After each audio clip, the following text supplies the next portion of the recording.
The seventh book, entitled Polymnia.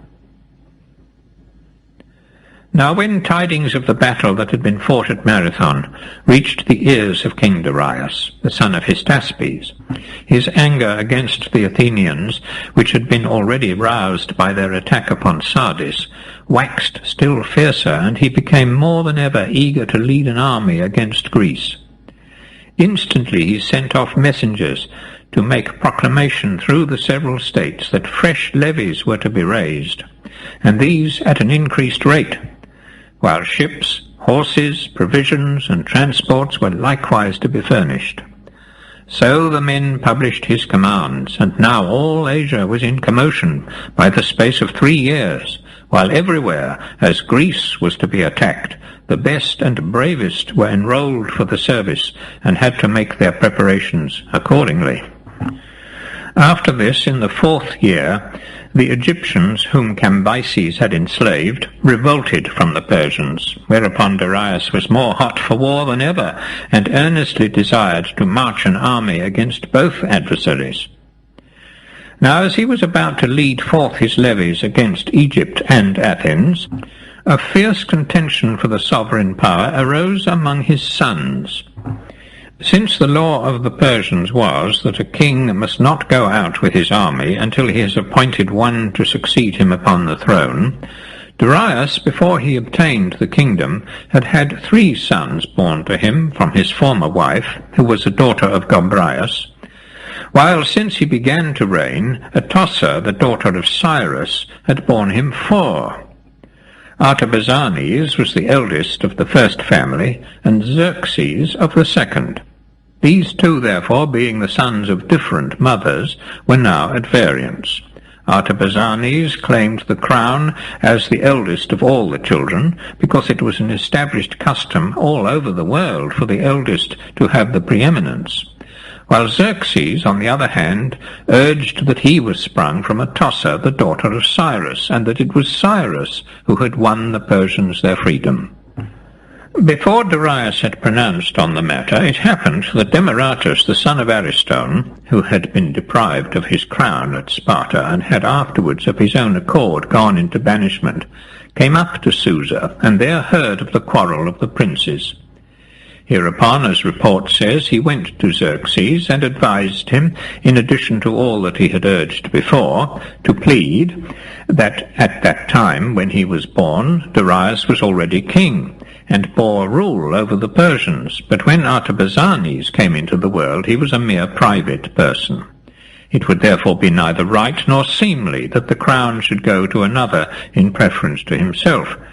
For at Sparta, said Demaratus by way of suggestion, the law is that if a king has sons before he comes to the throne, and another son is born to him afterwards, the child so born is heir to his father's kingdom. Xerxes followed this counsel, and Darius, persuaded that he had justice on his side, appointed him his successor. For my own part, I believe that even without this, the crown would have gone to Xerxes, for Atossa was all-powerful.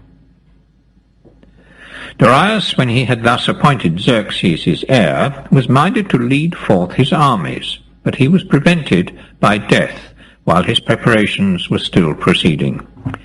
He died in the year following the revolt of Egypt, and the matters here related, after having reigned in all 36 years, leaving the revolted Egyptians and the Athenians alike unpunished. At his death, the kingdom passed to his son Xerxes. Now Xerxes, on first mounting the throne, was coldly disposed towards the Grecian war, and made it his business to collect an army against Egypt. But Mardonius, the son of Gobryas, who was at the court, and had more influence with him than any of the other Persians, being his own cousin, the child of a sister of Darius, plied him with discourses like the following.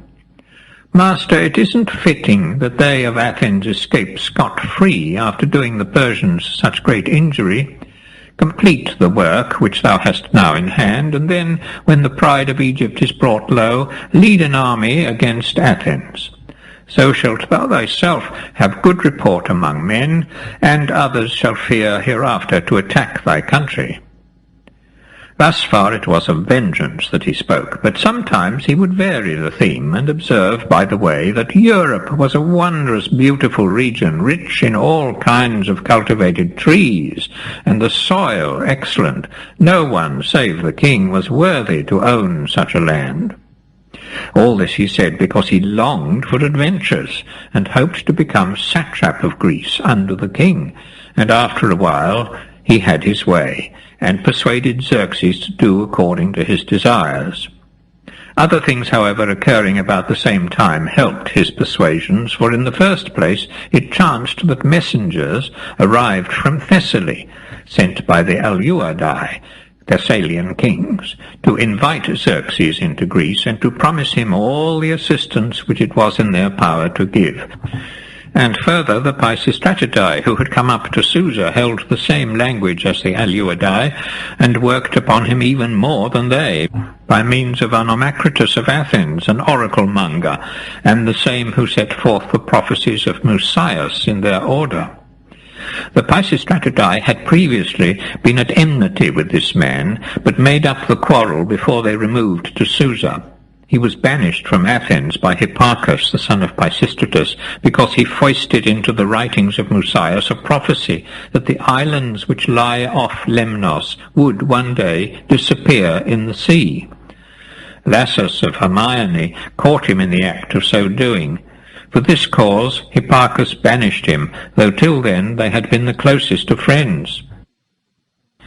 Now, however, he went up to Susa with the sons of Pisistratus, and they talked very grandly of him to the king, while he, for his part, whenever he was in the king's company, repeated to him certain of the oracles, and while he took care to pass over all that spoke of disaster to the barbarians, brought forward the passages which promised them the greatest success. 'Twas fated, he told Xerxes, that a Persian should bridge the Hellespont and march an army from Asia into Greece. While Onomacritus thus plied Xerxes with his oracles, the Pisistratidae and Aleuadae didn't cease to press on him their advice, till at last the king yielded and agreed to lead forth an expedition. First, however, in the year following the death of Darius, he marched against those who had revolted from him, and having reduced them, and laid all Egypt under a far harder yoke than ever his father had put upon it, he gave the government to Achaemenes, who was his own brother and son to Darius. This Achaemenes was afterwards slain in his government by Inaros, the son of Psammetichus, a Libyan. After Egypt was subdued, Xerxes, being about to take in hand the expedition against Athens, called together an assembly of the noblest Persians to learn their opinions, and to lay before them his own designs. So when the men were met, the king spake thus to them: Persians, I shall not be the first to bring in among you a new custom. I shall but follow one which has come down to us from our forefathers. Never yet, as our old men assure me, has our race reposed itself since the time when Cyrus overcame Astyages, and so we Persians wrested the sceptre from the Medes. Now in all this God guides us, and we, obeying his guidance, prosper greatly. What need have I to tell you of the deeds of Cyrus and Cambyses, and my own father Darius? How many nations they conquered and added to our dominions. Ye know right well what great things they achieved. But for myself I'll say that from the day on which I mounted the throne, I haven't ceased to consider by what means I may rival those who have preceded me in this post of honour, and increase the power of Persia as much as any of them. And truly I have pondered upon this until at last I have found out a way whereby we may at once win glory, and likewise get possession of a land which is as large and as rich as our own, nay, which is even more varied in the fruits it bears, while at the same time we obtain satisfaction and revenge. For this cause I have now called you together, that I may make known to you what I design to do. My intent is to throw a bridge over the Hellespont and march an army through Europe against Greece, that thereby I may obtain vengeance from the Athenians for the wrongs committed by them against the Persians and against my father. Your own eyes saw the preparations of Darius against these men, but death came upon him and balked his hopes of revenge. In his behalf, therefore, and in behalf of all the Persians, I undertake the war, and pledge myself not to rest till I have taken and burnt Athens, which has dared unprovoked to injure me and my father. Long since they came to Asia with Aristagoras of Miletus, who was one of our slaves, and entering Sardis burnt its temples and its sacred groves. Again, more lately, when we made a landing upon their coast under Datis and Artabanus, how roughly they handled us, ye do not need to be told. For these reasons, therefore, I am bent upon this war, and I see likewise therewith united no few advantages. Once let us subdue this people and those neighbours of theirs who hold the land of Pelops the Phrygian, and we shall extend the Persian territory as far as God's heaven reaches. The sun will then shine on no land beyond our borders, for I'll pass through Europe from one end to the other, and with your aid make of all the lands which it contains one country. For thus, if what I hear be true, affairs stand. The nations whereof I've spoken, once swept away, there is no city, no country left in all the world which will venture so much as to withstand us in arms. By this course, then, we shall bring all mankind under our yoke, alike those who are guilty and those who are innocent of doing us wrong. For yourselves, if you wish to please me, do as follows. When I announce the time for the army to meet together, hasten to the muster with a good will, every one of you, and know that to the man who brings with him the most gallant array, I will give the gifts which our people consider the most honourable. This, then, is what ye have to do. But to show that I am not self-willed in this matter, I lay the business before you, and give you full leave to speak your minds upon it openly. Xerxes, having so spoken, held his peace. Whereupon Mardonius took the word, and said, Of a truth, my lord, thou dost surpass not only all living Persians, but likewise those yet unborn. Most true and right is each word that thou hast now uttered. But best of all, thy resolve not to let the Ionians who live in Europe, a worthless crew, mock us any more. It were indeed a monstrous thing if after conquering and enslaving the Sacae, the Indians, the Ethiopians, the Assyrians, and many other mighty nations, not for any wrong that they have done us, but only to increase our empire, we should then allow the Greeks, who have done us such wanton injury, to escape our vengeance. What is it that we fear in them? Not surely their numbers, not the greatness of their wealth. We know the manner of their battle, we know how weak their power is. Already have we subdued their children who dwell in our country, the Ionians, Aeolians, and Dorians. I myself have had experience of these men when I marched against them by the orders of thy father.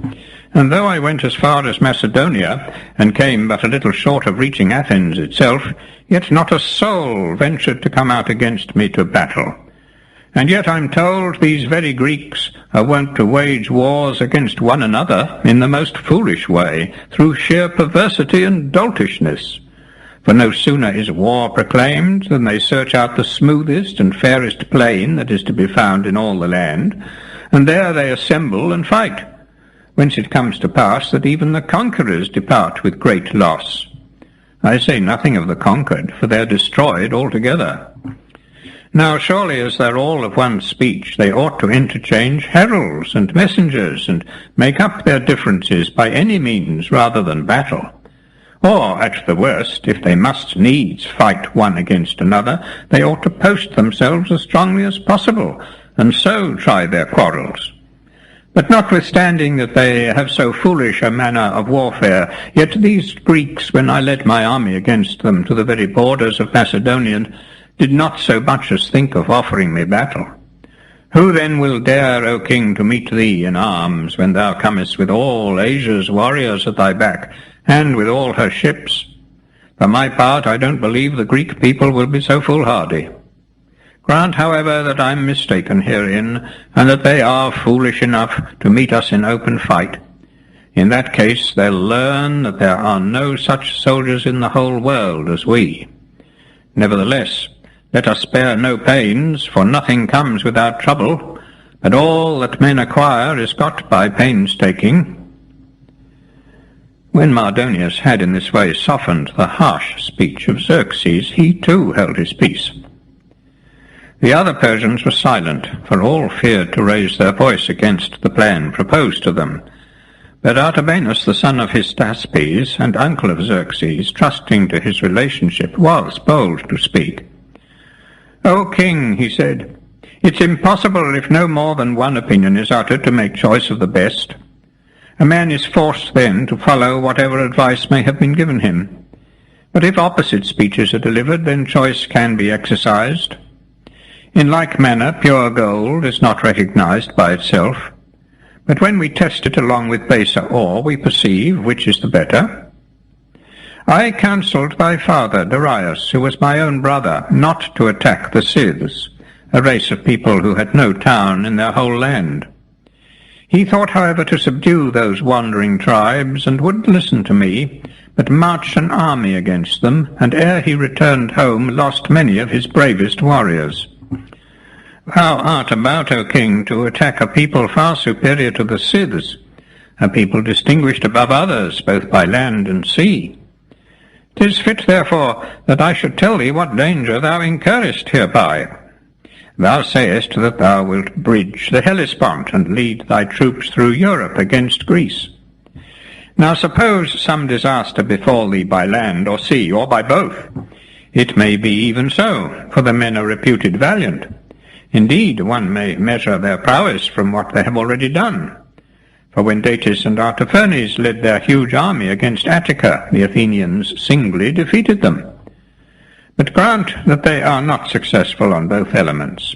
Still, if they man their ships, and defeating us by sea, sail to the Hellespont, and there destroy our bridge, that, sire, were a fearful hazard. And here 'tis not by my own mother wit alone that I conjecture what'll happen, but I remember how narrowly we escaped disaster once, when thy father, after throwing bridges over the Thracian Bosphorus and the Ister, marched against the Scythians, and they tried every sort of prayer to induce the Ionians, who had charge of the bridge over the Ister, to break the passage. On that day, if Histiaeus, the king of Miletus, had sided with the other princes, and not set himself to oppose their views, the empire of the Persians would have come to naught. Surely a dreadful thing is this even to hear said, that the king's fortunes depended wholly on one man. Think then no more of incurring so great a danger when no need presses, but follow the advice I tender. Break up this meeting, and when thou hast well considered the matter with thyself, and settled what thou wilt do, declare to us thy resolve.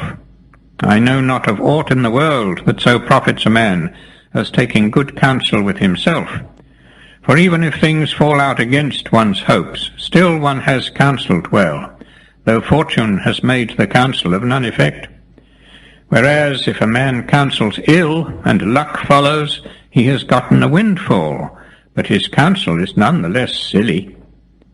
Seest thou how God with his lightning smites always the bigger animals, and will not suffer them to wax insolent, while those of a lesser bulk chafe him not?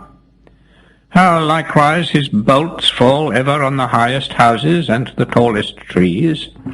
So plainly does he love to bring down everything that exalts itself. Thus oft times a mighty host is discomfited by a few men, when God in his jealousy sends fear or storm from heaven, and they perish in a way unworthy of them. For God allows no one to have high thoughts but himself.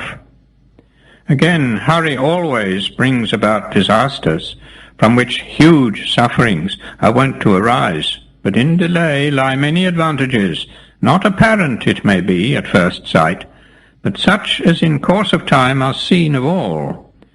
Such then is my counsel to thee, O king.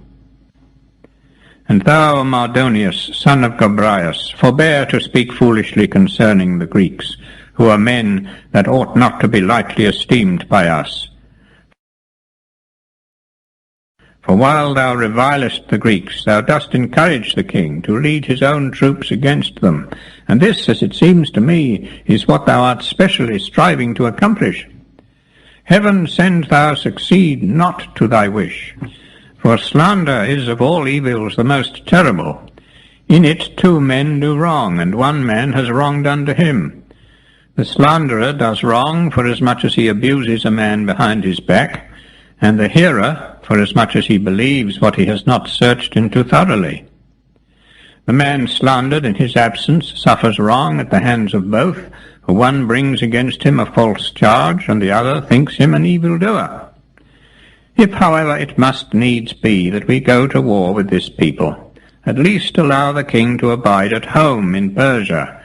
Then let thee and me both stake our children on the issue, and do thou choose out thy men, and taking with thee whatever number of troops thou likest, lead forth our armies to battle. If things go well for the king, as thou sayest they will, let me and my children be put to death. But if they fall out as I prophesy, let thy children suffer, and thyself too, if thou shalt come back alive. But shouldst thou refuse this wager, and still resolve to march an army against Greece, sure I am that some of those whom thou leavest behind thee here will one day receive the sad tidings that Mardonius has brought a great disaster upon the Persian people, and lies a prey to dogs and birds, somewhere in the land of the Athenians, or else in that of the Lacedaemonians, unless indeed thou shalt have perished sooner by the way, experiencing in thy own person the might of those men on whom thou wouldst fain induce the king to make war. Thus spake Artabanus, but Xerxes, full of wrath, replied to him, Artabanus, thou art my father's brother, that shall save thee from receiving the due meed of thy silly words. One shame, however, I will lay upon thee, coward and faint-hearted as thou art. Thou shalt not come with me to fight these Greeks, but shalt tarry here with the women. Without thy aid I will accomplish all of which I spake. For let me not be thought the child of Darius, the son of Hystaspes, the son of Arsames, the son of Arioramnes, the son of Thyspes, the son of Cyrus, the son of Cambyses, the son of Thyspes, the son of Achaemenes, if I take not vengeance on the Athenians. Full well I know that were we to remain at rest, yet would not they, but would most certainly invade our country, if at least it be right to judge from what they have already done. For remember, it was they who fired Sardis and attacked Asia. So now retreat is on both sides impossible, and the choice lies between doing and suffering injury. Either our empire must pass under the dominion of the Greeks, or their land become the prey of the Persians, for there is no middle course left in this quarrel. It's right, then, that we, who have in times past received wrong, should now avenge it, and that I should thereby discover what that great risk is which I run in marching against these men whom Pelops the Phrygian, a vassal of my forefathers, subdued so utterly, that to this day both the land and the people who dwell therein alike bear the name of the conqueror. Thus far did the speaking proceed. Afterwards evening fell, and Xerxes began to find the advice of Artabanus greatly disquiet him. So he thought upon it during the night, and concluded at last that it wasn't for his advantage to lead an army into Greece. When he had thus made up his mind anew, he fell asleep. And now he saw in the night, as the Persians declare, a vision of this nature. He thought a tall and beautiful man stood over him and said, Hast thou then changed thy mind, Persian, and wilt thou not lead forth thy host against the Greeks, after commanding the Persians to gather together their levies? Be sure thou dost not well to change, nor is there a man here who will approve thy conduct. The course that thou didst determine on during the day, let that be followed. After thus speaking, the man seemed to Xerxes to fly away. Day dawned, and the king made no account of this dream, but called together the same Persians as before, and spake to them as follows. Men of Persia, forgive me if I alter the resolve to which I came so lately. Consider that I have not yet reached to the full growth of my wisdom, and that they who urge me to engage in this war leave me not to myself for a moment. When I heard the advice of Artabanus, my young blood suddenly boiled, and I spake words against him little befitting his years. Now, however, I confess my fault, and am resolved to follow his counsel. Understand, then, that I have changed my intent with respect to carrying war into Greece, and cease to trouble yourselves. When they heard these words, the Persians were full of joy, and falling down at the feet of Xerxes, made obeisance to him. But when night came, again the same vision stood over Xerxes as he slept, and said, Son of Darius, it seems thou hast openly before all the Persians renounced the expedition, making light of my words, as though thou hadst not heard them spoken. Know therefore, and be well assured, that unless thou go forth to the war, this thing shall happen unto thee, as thou art grown mighty and puissant in a short space, so likewise shalt thou within a little time be brought low indeed. Then Xerxes, greatly frightened at the vision which he had seen, sprang from his couch, and sent a messenger to call Artabanus, who came at the summons. When Xerxes spoke to him in these words, Artabanus, at the moment I acted foolishly, when I gave thee ill words in return for thy good advice. However, it was not long ere I repented, and was convinced that thy counsel was such as I ought to follow. But I may not now act in this way, greatly as I desire to do so. For ever since I repented and changed my mind, a dream has haunted me, which disapproves my intentions, and has now just gone from me with threats. Now, if this dream is sent to me from God, and if it is indeed his will that our troops should march against Greece, thou too wilt have the same dream come to thee, and receive the same commands as myself. And this will be most sure to happen, I think, if thou puttest on the dress which I am wont to wear, and then, after taking thy seat upon my throne, liest down to sleep on my bed. Such were the words of Xerxes. Artabanus wouldn't at first yield to the command of the king, for he deemed himself unworthy to sit upon the royal throne. At the last, however, he was forced to give way, and did as Xerxes bade him. But first he spake thus to the king. To me, sire, it seems to matter little whether a man is wise himself, or willing to hearken to such as give good advice. In thee truly are found both tempers, but the counsels of evil men lead thee astray. They are like the gales of wind which vex the sea, else the most useful thing for man in the whole world, and suffer it not to follow the bent of its own nature. For myself it irked me not so much to be reproached by thee as to observe that when two courses were placed before the Persian people, one of a nature to increase their pride, the other to humble it, by showing them how hurtful it is to allow one's heart always to covet more than one at present possesses, thou madest choice of that which was the worse, both for thyself and for the Persians.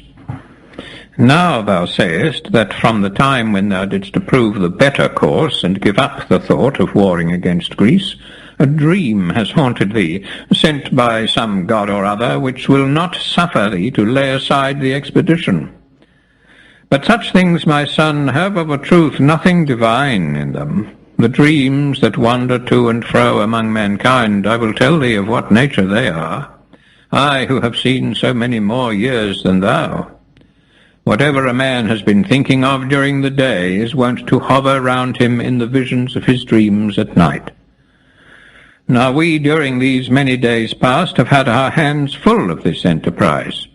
If, however, the matter be not as I suppose, but God has indeed some part therein, thou hast in brief declared the whole that can be said concerning it. Let it e'en appear to me as it has to thee, and lay on me the same injunctions. But it ought not to appear to me any the more if I put on thy clothes than if I wear my own, nor if I go to sleep in thy bed than if I do so in mine. Supposing, I mean, that it is about to appear at all. For this thing, be it what it may, that visits thee in thy sleep, surely is not so far gone in folly as to see me, and because I'm dressed in thy clothes, straightway to mistake me for thee. Now, however, our business is to see if it will regard me as of small account, and not vouchsafe to appear to me